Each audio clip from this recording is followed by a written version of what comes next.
money is an exchange of value for value. You give something, you take something. That's what money is. But essentially, you should see what can you offer, to who can you offer. That's how you bring money in.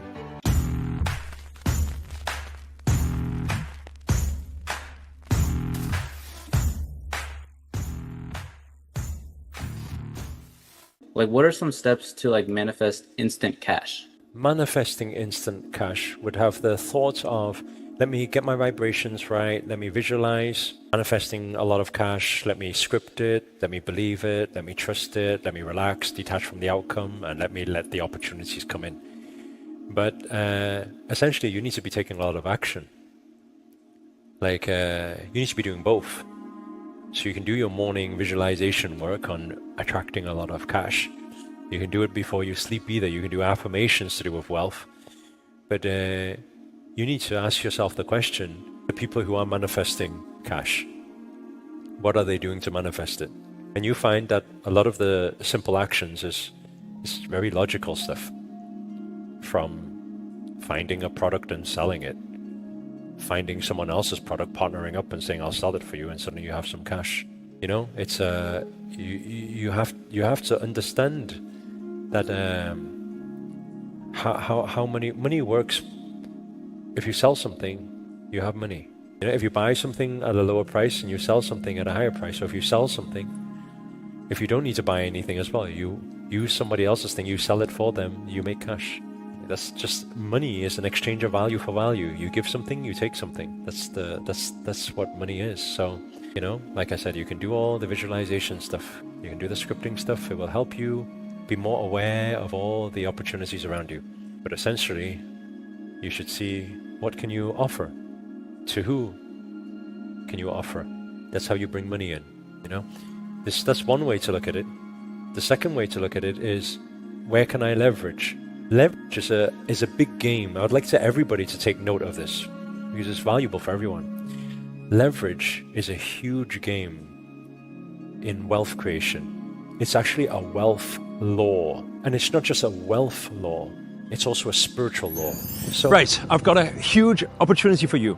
I know you're into manifestation and law of attraction. You may have some dreams and goals or aspirations, maybe, I don't know, the love of your life, or maybe some good health, or maybe wealth. You might want to manifest your mansion or your supercars. Whatever it is, I've got a 5-day manifestation challenge that we're going to be running, and it's free for you to join. Now, you'll probably be asking, what am I going to learn in this manifestation challenge? Well, come in and I'll let you know. So, first of all, after working with millions of people, right? Just even on the YouTube channel alone, it's reached out to millions of people on the topic of law of attraction manifestation. What I've found is that people have 3 biggest problems when it comes to manifesting. And one of those problems, the first thing is that the energies are not activated. The vibrational frequency is not high enough. These are what I call the 3 A's. So the first thing that we will teach and share with you is how to activate your channels so that you can really raise your vibrational frequency.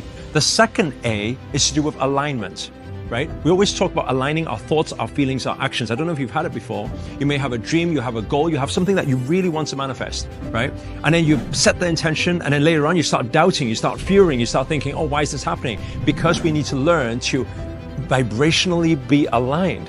And what's that about? That's about reprogramming that subconscious mind so that it's geared for autopilot manifestation. So that's what we're going to be covering in day 2 and day 3. And the final part of it is to do with what? The final part is the amplification of your vibration.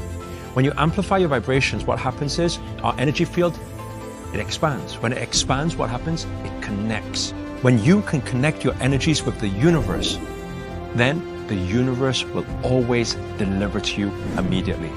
You become magnetic. If you would like to join this 5-day manifestation challenge, then all you need to do is just click the link around this video. It's absolutely free for you to join, but I will only encourage you to act fast because spaces are extremely limited. So click on the link and register for your space, and I look forward to seeing you on the challenge.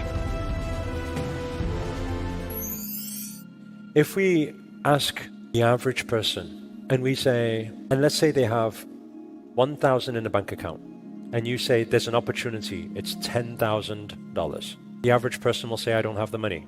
That's what they'll say, I don't have the money. The first part of it you need to understand is that that's not the exact reason why they will not buy into the $10,000 investment. It's not the exact reason. Why? Because the average person, listen to what I'm saying, the average person spends beyond what they have. We know that. We know that as nations, we know that as countries, we know most people spend more. That's why all countries are even in debt, because people spend more than they have. That's why an old mentor of mine used to always say that it's never the lack of money, it's only ever the lack of desire. And I found that so true whilst I was embarking on this coaching journey, especially in the early days, when I used to have like a program that was $500. People would say, oh, I would love to, but I don't have the money.